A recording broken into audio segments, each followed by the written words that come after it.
Xin chào mọi người, tôi là đầu bếp gia đình, một đầu bếp luôn mong muốn mang lại sự ấm áp.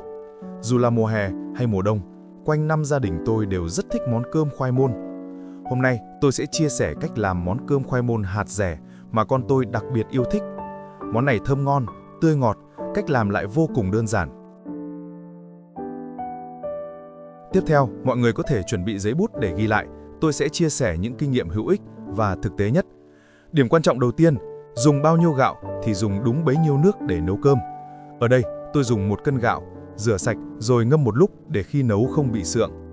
Về loại gạo, tôi dùng loại gạo hạt dài, khi nấu lên cơm sẽ tơi, không bị dính. Món cơm kho thì dùng vị tươi là chính.